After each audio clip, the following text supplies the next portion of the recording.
everybody, and welcome back to JayEmm Friends. I'm here at Lydden Hill, known locally as the Laguna Seca of Kent, and we're here at a very different kind of motorsports event. This is Targa Club, and on paper, it's not exactly the kind of thing that I would normally go to, because what this promises to be is a private members club of sorts for automotive enthusiasts. And to be perfectly honest with all of you, that's the kind of thing that I normally would hate. Anybody that knows me well knows that I really don't like anything pretentious and car related. I refuse to join anything with supercar in the title for many reasons, some good, some silly. But I was assured by a few people that I knew who'd been to previous Targa Club events that this was a little bit different. And to be honest, they were right. So, what's Targa Club all about? How much does it cost? And is it worth doing? Now, I'm actually going to tell you first the bit that most people will leave till last, the price. How much does it cost to join an event like this? Well, annual membership to Targa Club is about £245, and each event is £395, which is not cheap. And it's not designed to be cheap, but it's designed to give you access in a way that nothing else for that kind of price will.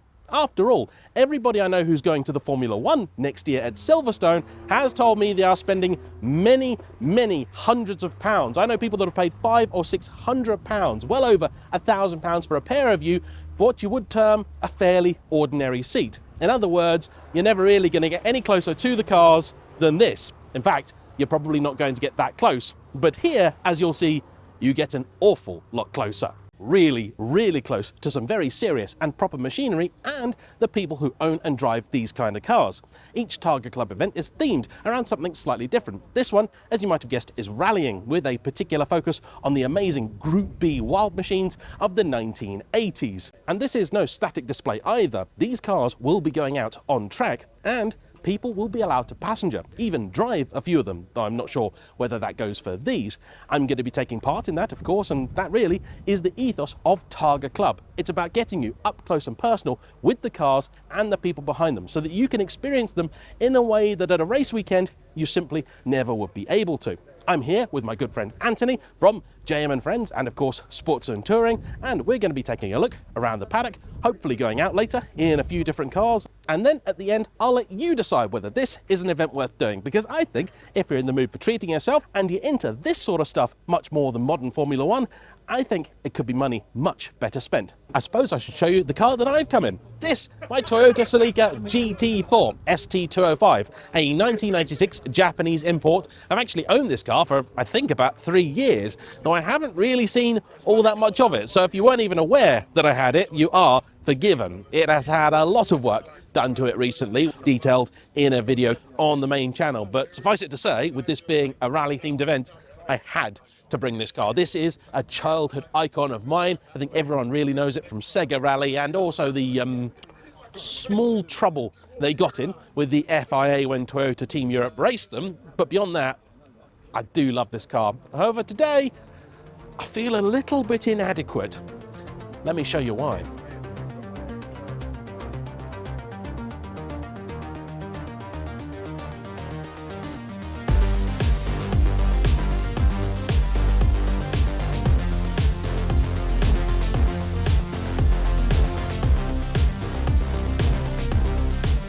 Now, it's not just the cars that are top-notch, the provisions are too. I've got my eye on the smoke and BRAAI stall, which will be cooking up some South African cuisine later on. But before that, my chum Anthony has had a coffee, and as I know nothing whatsoever about coffee, he can tell you about that.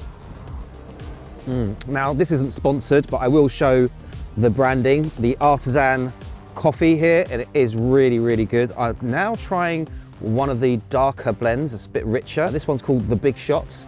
It is actually really good coffee. I think it's probably going to keep me awake for the next 3 days. However, as much as I'm into coffee, I'm also into cars. And this RS200 right here is very cool. Now, do we know if this is real or a replica? Because there are quite a few replicas out there. I think all the cars here today are real.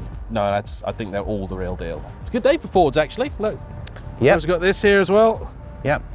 And the Escorts. Escort Cosworth. Oh, and the Mark 1. Yeah, Mark 1? Yeah, I think so. Don't ask us about old Fords. Oh, look at the sun behind us, look at that. Hey. We look like we're in a Michael Bay film. All we need is an American flag. And some really overpowering, strong, dramatic music playing so that no one can hear our voices. A bit like a sports and touring video. Now, I'll be honest, I don't really know much about RS200s. Actually, I don't really know anything about RS200s, beyond the fact they were devised by Ford in the 1980s as a Group B entrant. But by the time the car was ready, the rules for which it had been designed were consigned to the history books. This is everything a Group B car should be. Mid-engined, super lightweight, lots of exotic materials, carbon Kevlar and the like. It's a very high power engine, 1.8 litre Cosworth BDT, a relative of the BDA, making 350 horsepower. Yeah, a 1.8 turbo from the 80s, making 350 horsepower. As a Group B car, they did have to do homologation specials, they did have to do road-going versions, and this is one of those. Bought by a chap in 1990, new, and he still owns it. This is a one-owner, road-going RS200S. The S bit gets you a whole bunch of other stuff, including the light pod at the front, the bigger ears on the side here, some various bits of trim and stuff inside. 19,000 mile car. When new, this was £70,000. Today, they're worth a few more. It's a very, very rare thing. But again, a car that, after he bought it 6 months on, was only worth £25,000. Nobody wanted them. Nobody was buying these. This is one of only 4 red RS200S. Apparently only 2 original red still remain in that shade. It was actually left-hand drive to begin with, but converted by the factory to right-hand drive and still has all the left-hand drive bits. This is special. This is really, really special.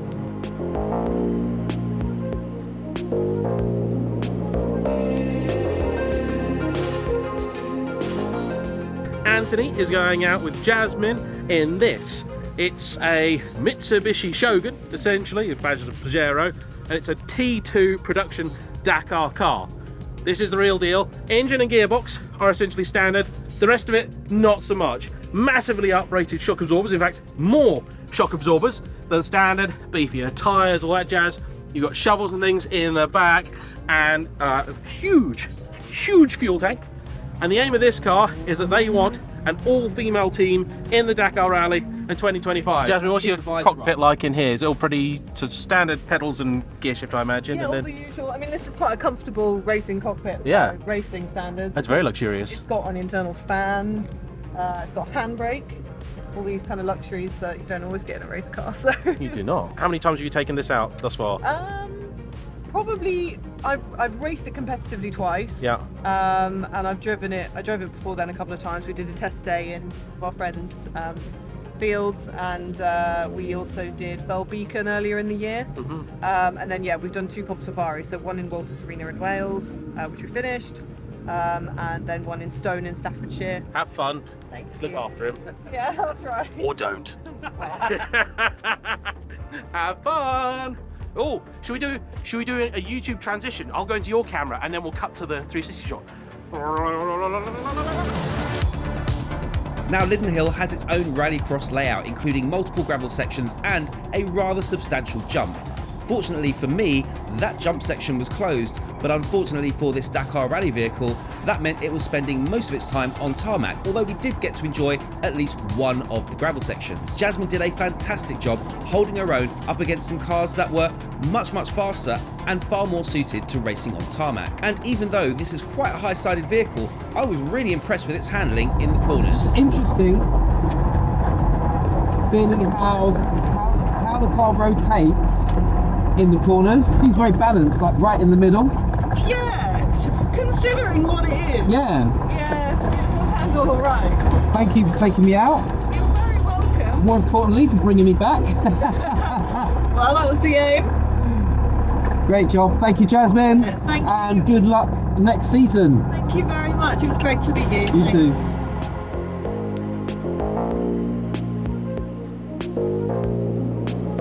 So my name's Simon, Smoke and BRAAI. Started this business about 3 years ago. The idea of the business is combining the world of smoke, barbecue, Americana barbecue, and Southern African BRAAI, what I grew up with. I've lived in both areas and I think they're both very, very similar. They both do the same thing, cooking on fire and creating good flavors from food. What we like to do at Smoke and BRAAI is always give it a little twist. So a lot of our dishes will have not just one thing that's pure smoke or barbecue, but not just one thing that's pure BRAAI. So it's a lot of mixing and matching of the two worlds, if that makes sense. So today we got from the world of smoke, we're doing smoked turkey. So we take them to turkey legs, we smoke them on oak wood for 20 hours, and then we pull them, we make our own barbecue sauce. And then what we're going to do is we're going to load them up on some skin-on fries, and then we've made some Alabama white sauce to go on top of that with some gremolata, and then some pickles, so pink pickled onions, which we make ourselves as well, and we've got some pickled chilies as well, and that's for the world of smoke. And then for the BRAAI, we've got the famous boerewors. This gets made fresh at the farm, West Lodge, and this is using beef, their own cows. It's dry aged, minced it down, very coarse, with a bit of pork fat through it, a special barbecue seasoning that we use in there, and that's the boerewors. We cook it over the fire, we serve it in a hot dog, brioche hot dog that is, and then we top that with chakalaka ketchup. We make that ourselves. Again, it's a bit of a spin and a relish, and then we use American mustard mayo on top of that. And then we top that with pickles as well. You can find us on Instagram, Smoke and BRAAI Instagram. We've got a website as well. Every event we do is different. We work with the clients to see what they might want. We do other foods like tacos. We're known for our massive tortilla tacos. Yeah, there's a lot of things. And we like car events. Anthony has gone for the boerewors hot dog, which does look delicious.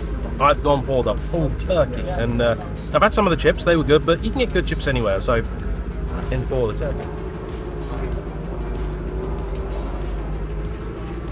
That's pretty good.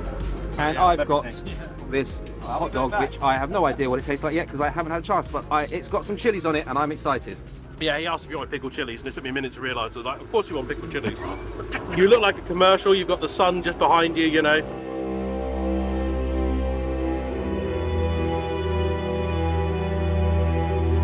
That is good. Yeah? That is good.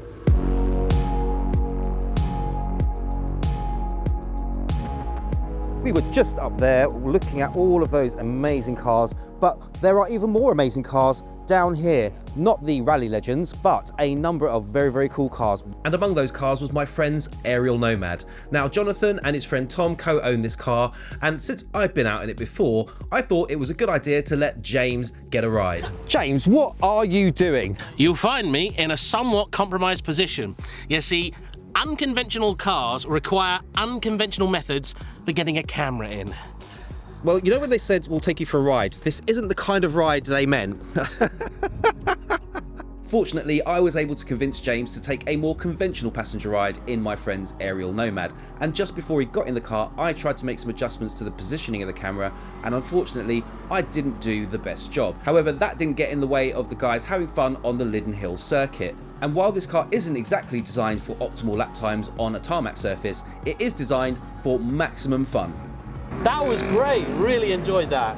Yeah, it feels so different to the Atom, despite being in theory a similar thing, but it's cool. I want to go on one of these. If you want to see more of this on Instagram, make sure you check out Jonathan.RAGT. Yep.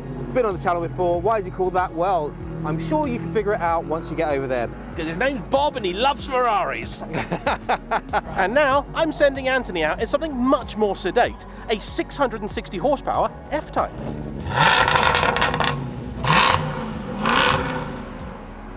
I absolutely love David's Jaguar F-Type SVR. Now, I've actually driven the 380R before, a V6 version, but I'd never actually been in an SVR, the V8, and it is a different kind of beast. And not only does it look awesome, with that incredible wrap, it sounds awesome too. And after all that on-track excitement, we thought that before James goes back out on track again, we should probably do something a little bit more relaxed. I want to look at books. I like books. Let's go and look at the books. Do you mind if I fondle your wares for the purpose of this video? Yeah, do you mind? Thank you. Okay, I just want to be clear. When James says, can I fondle your wares, and the vendor says, do you want me to get it out? We are talking about the book that he bought. Books. Just the books. The books.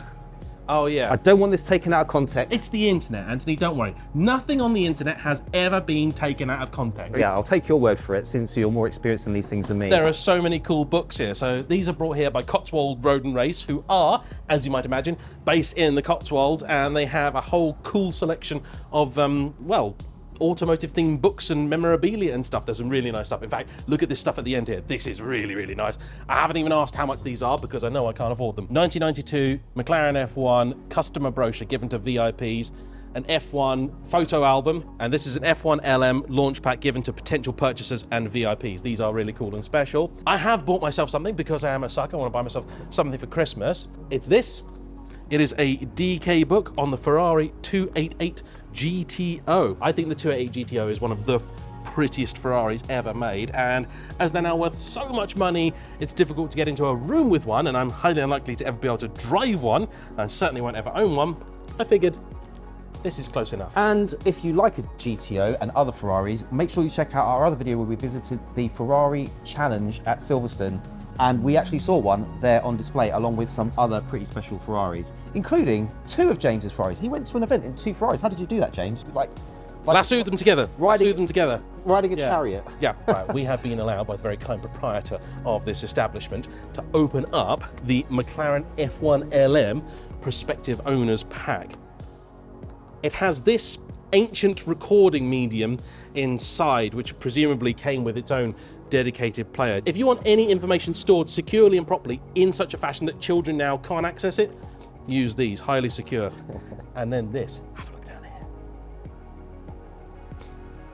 There are slides, specification for the GTR. Is it GTR or LM? LM, so road. It's LM as well. Yeah.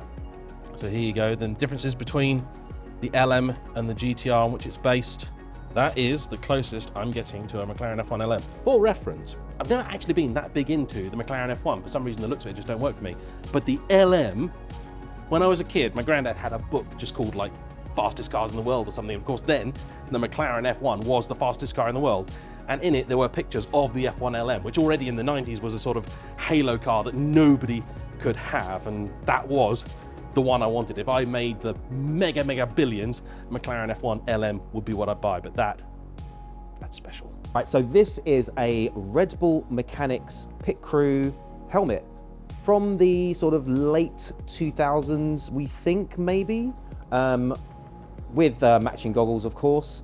And it looks like it's been used. It's had a few little knocks here and there, but if you are a Red Bull F1 fan, this is the kind of thing that you would want in your memorabilia, in your garage, on your shelving. Now, they often say that all fast, fancy cars and motorsport is a bit of an old man's club. Well, happily, there are a few people fighting against that. And to be honest with you, we need just about everybody to get involved with this if we want to carry on enjoying it. And here we have an example of exactly that. This is a proper junior rally car prepared by D.Taylor Motorsport for Ellie Taylor, who is currently just 16. So despite the fact she's not legally allowed to drive on the road, she can actually race. This is a 1000cc properly prepared Citroën C1, and she's going to be competing it next year, having done a whole bunch of training at Silverstone Rally School. I think it's quite cool.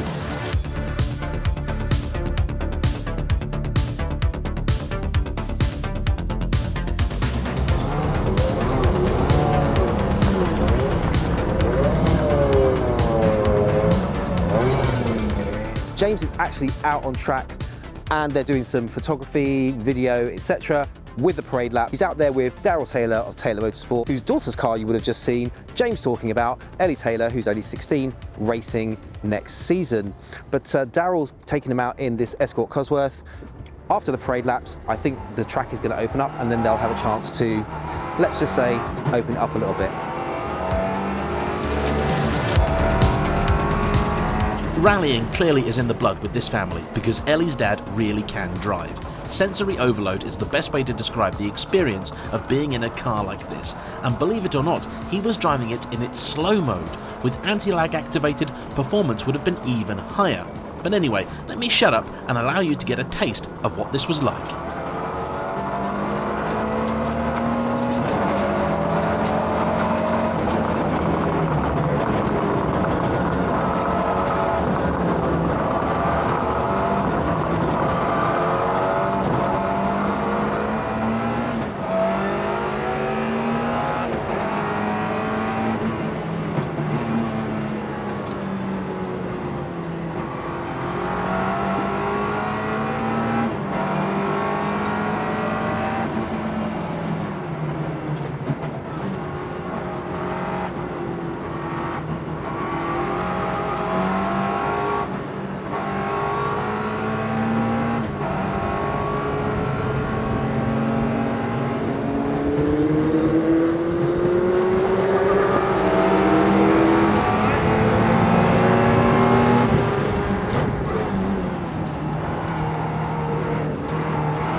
have just been out in a genuine 1999 Ford Escort WRC car.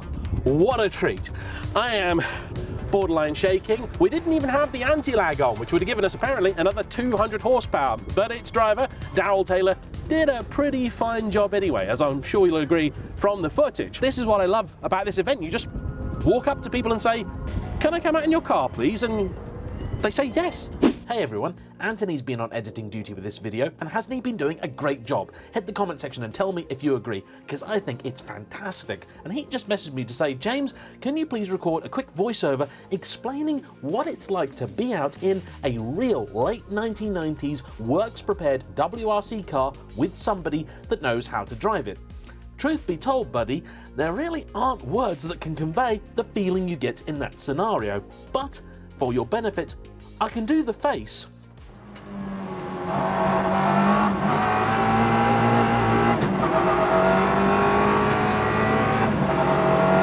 And that brings us to the end of the day. So how was it for you, James? I have loved it. I have had an absolute riot. I know it's a lot of money for a day out. It is. There's no two ways around it.